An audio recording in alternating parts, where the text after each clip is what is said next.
Hello student, this is the Sangeeta Mansukhani. This is the video number 147. In this video I will be explain NCERT textual question. So question number first, why do we need to classify drugs in different ways? Why do we need to classify drugs in different ways? So drugs are classified in different ways because each type of grouping helps in a particular way. For example, classification on the basis of the pharmacological activity is useful for doctors, and because it provides them the whole range of the drugs available for a particular disease. So similarly, classification on the basis of the chemical structure helps in the synthesis of new drugs which are more effective and less toxic. But already I explained on the basis of the chemical structure, molecular way. Okay, so there are 4 types of the classification I explained. On the basis of the pharmacological activity, and then second way on the basis of the drug action, third on the basis of the chemical structure, and on the basis of the molecular orbital way. Okay, then question number second, explain the term target molecules or drug targets as used in medicinal chemistry. Explain the term target molecules or drug targets as used in medicinal chemistry. So biomolecules, target molecules like biomolecules such as carbohydrates, lipids, proteins and nucleic acid are called drug targets or target molecules. Okay, and why we have to use in the medicinal chemistry? Because drugs usually interact with these molecules. Okay, so explain the term target molecules or drug target as used in medicinal chemistry. So biomolecules, drugs usually interact with these molecules. Okay, so we have to set drug target. Okay, question number third, name the macromolecules that are chosen as drug targets. So name the macromolecules. So macromolecule that are chosen as drug targets are proteins, carbohydrates, lipids and nucleic acids. Okay. Question number 4. Why should not medicine be taken without consulting doctor? Why should not medicines be taken without consulting doctors? Because medicine should not be taken without consulting doctor because many drugs might cause some side effects, and secondly the proper dose of a drug is also important, which is decided by the doctor on the basis of the age and weight of the patient. Okay, so without permission consulting doctor we should not medicine be taken. Okay, next question is 5th, define the term chemotherapy. So the process of treatment of any disease, the process of the treatment of any disease using some chemicals is known as chemotherapy. Okay, the process of the treatment of any disease using some chemicals. Okay, so it's called chemotherapy.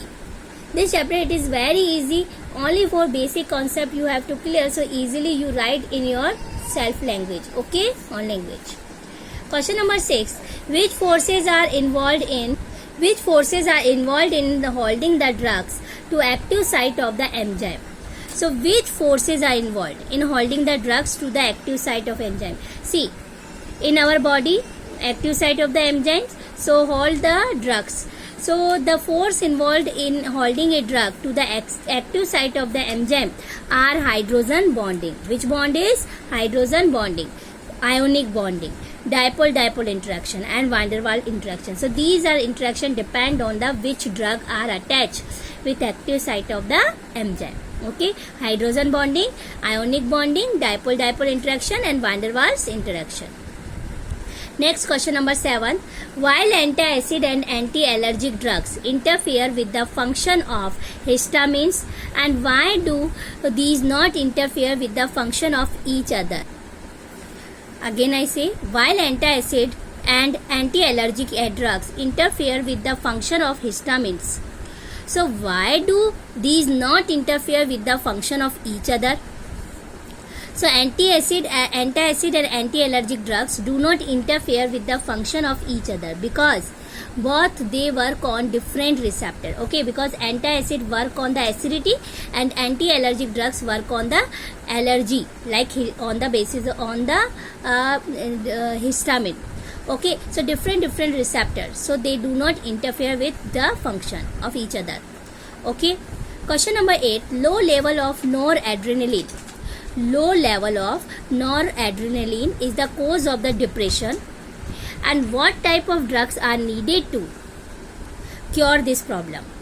Name 2 drugs. So low level of the noradrenaline is the cause of the depression, so antidepressant drugs. Okay, so to cure the problem of the depression, and these drugs inhibit the enzyme and which catalyze the degradation of noradrenaline. Okay, and 2 example of this category of the drugs are ipronized and phenelgin. Okay, phenelgin. Clear? So 2 types of the drugs, ipronized and phenelgin. Clear? Question number 9. What is meant by the term broad spectrum antibiotic? Explain. So what is a broad spectrum antibiotic? An antibiotic which is effective in inhibit the growth of several types of the microorganism. A antibiotic which is effective in inhibit the growth of the several type of the microorganism is called broad spectrum antibiotics. Okay. Question number 10.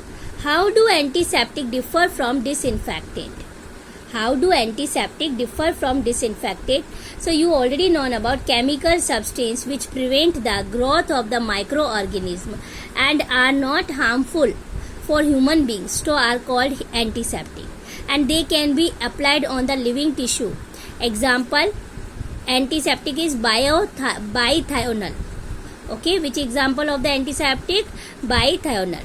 And disinfectant are chemical substances whose also kill microorganisms but are not safe for human beings, living tissue, and they are applied to the object like utensils, clothes, drainage, etc. Example, cresol, hydrogen peroxide are commonly used disinfectant. Okay, so antiseptic example bithionol and Dettol, and then disinfectant example is cresols and hydrogen peroxide. Question number 11. Why are cimetidine and ranitidine better antacid than sodium hydrogen carbonate or magnesium or aluminum hydroxide? Why are cimetidine and ranitidine better antacid than sodium hydrogen carbonate or magnesium or aluminum hydroxide? So compounds like sodium hydrogen carbonate, magnesium hydroxide, aluminum hydroxide neutralize the HCl in stomach. Okay, and control the symptoms only. But drugs, cimetidine and ranitidine prevents the interaction of the histamine with receptor in the stomach wall, and which result in the release of the lesser amount of the HCl. That is means cimetidine and ranitidine complete the effect of acidity. Okay, so work of the cimetidine and ranitidine prevent the interaction of the histamine with the receptor in the stomach wall, and so release of the lesser amount of the HCl. Got it? Question number 12. Name a substance which can be used as an antiseptic as well as disinfectant. So phenol, example, act as an antiseptic as 0.2% solution and as disinfectant as 1% solution. Then question number 13. What are the main constituents of Dettol? So Dettol contains a mixture of the chlorogynolone and alpha terpinol in ethanol as solvent. Chlorogynolone and alpha terpinol in ethanol as solvent. Okay. Question number 14. What is tincture of iodine and what is its use? So a solution of iodine in alcohol 2.23% W/V Okay, is called tincture of iodine and it is used as a antiseptic. Question number 15. What are food preservatives? Food preservatives are the substance used to prevent spoilage of the food due to the microbial growth during storage. Okay, food preservatives are the substance used to prevent spoilage of the food due to the microbial growth during storage, like salt, sugar and oil act as a food preservatives and have been used for many years. Then question number 16. Why is use of aspartame limited to cold foods and drinks? Why is use of aspartame limited to cold foods and drinks? So aspartame is used in cold foods and drinks because it decomposes on heating. Okay, because aspartame limited to cold food and drinks because aspartame is used in cold foods and drinks because it decomposes on heating. Question number 17. What are artificial sweetening agent? Give two example. So artificial sweetener are the chemical substance which are used to create the taste in food items in place of the cane sugar. Example is saccharine. Okay, example is saccharine and then aspartame. So this is the artificial sweetening agent.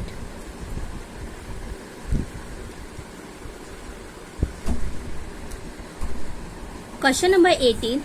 Name the sweetening agent used in the preparation of sweets for a diabetic patient.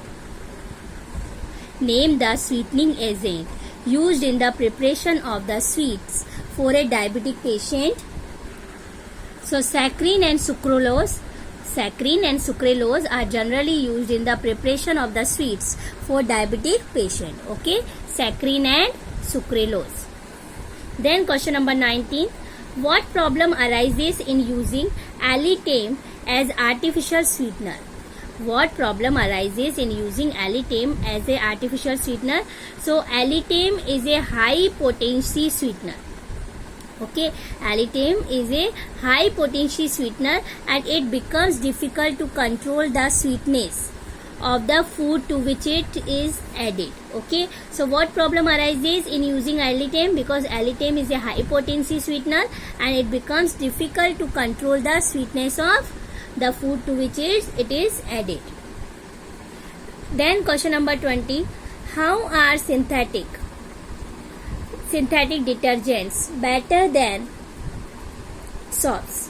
So synthetic detergents are preferred over soaps due to the following reasons. Okay, first is they can be used in hard water. Second, they can be used in acidic medium. And third, they have a stronger cleansing power than soap. This is the three reasons. Okay, we have to use synthetic detergent comparison than soap. Next question, explain the following terms. Detergent types, cationic, anionic and non-ionic. So in detail way I already explained cationic, anionic and non-ionic detergent. So please see that video. Next question is 22. What are biodegradable and non-biodegradable detergents? This is also question I already explained. So detergents which are degraded by bacterial decay in nature are known as biodegradable, and which are not degraded by bacterial attack are called non-biodegradable. So it has been observed that detergent having branched hydrocarbon side chain so are non-biodegradable. Example of the biodegradable detergent is sodium lauryl sulfate, and example of the non-biodegradable sodium 41357 tetramethyl octyl benzene sulfonate. So both example I already explained in my last video by the structure. Okay, so please see that video. So biodegradable example is sodium lauryl sulfate, and then non-biodegradable detergent is sodium 4 benzene sulfonate. Okay, 1357 tetramethyl octyl benzene sulfonate. Question number 23. Why do soaps not work in hard water? Why do soaps not work in hard water? So hardness of the water is due to the presence of the calcium and magnesium ion. Why do soaps not work in hard water?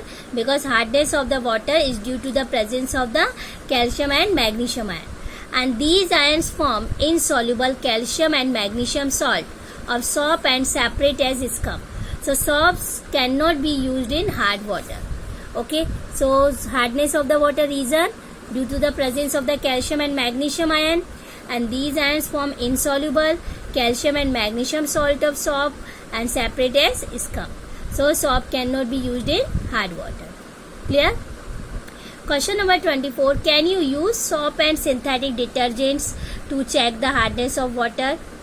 Soaps can be used to check the hardness of water because an insoluble mass separates when soap is mixed with hard water. Okay, so soap mixed with hard water, so insoluble mass separate, so that means it is a hard water, and synthetic detergent can't be used for this purpose because synthetic detergent easily mixed with hard water. Okay, so we have to check the hardness of water by soap. Okay, question number 25. Explain the cleansing action of the soap. Cleansing action of the soap. So a molecule of soap has two dissimilar ends. See, one part is hydrocarbon chain and second one part is carboxylic anion, COO minus Na plus. Okay, so a molecule of soap has two dissimilar ends. One end is the hydrocarbon chain, which is a water repellent, that is means water away, far away, and this is end is called hydrophobic chain. And the second part is carboxylate anion is present, which is polar and water soluble end. So this end is hydrophilic. This is the hydrophobic and this is the hydrophilic. So there are two parts of soap. So soap molecules represented this way. So when soap is dissolved in water, so many molecules come together and form a group. So it is called micelle. See the diagram. This is the micelle formation. Okay, so this is the anion part and this is the hydrocarbon part. So this is the hydrophobic and this is the hydrophilic. So these micelles are formed because their hydrocarbon chains come together inside and the polar ends are projected outward. Inward hydrocarbon chain and outward polar ends. Okay, so whenever oil droplets, okay, when a cloth with a droplet of oil and dirt is soaked into the soap solution, so soap dissolve a tiny oily droplet by the hydrophobic part, okay, in the middle of the micelle. So due to the outwardly projected polar ends, so these micelles dissolve in water, are washed away, and in this way clothes get clean. So when a cloth with a spot of oil and dirt is soaked into the soap solution and soap dissolved a tiny droplets by the hydrophobic end in the middle of the micelle, and due to the outwardly projected polar ends, these micelles dissolve in water and are washed away. In this way clothes are clean. Okay.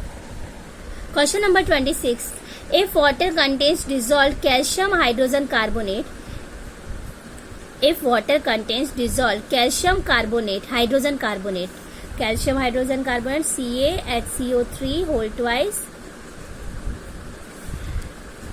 out of soaps and synthetic detergents, which one will use for cleaning clothes?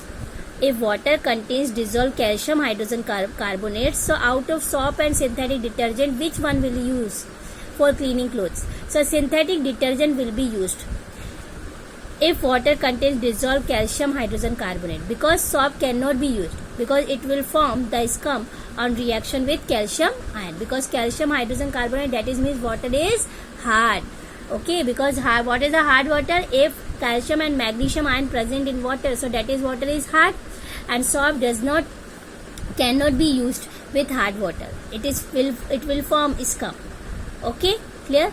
So synthetic detergent will be used.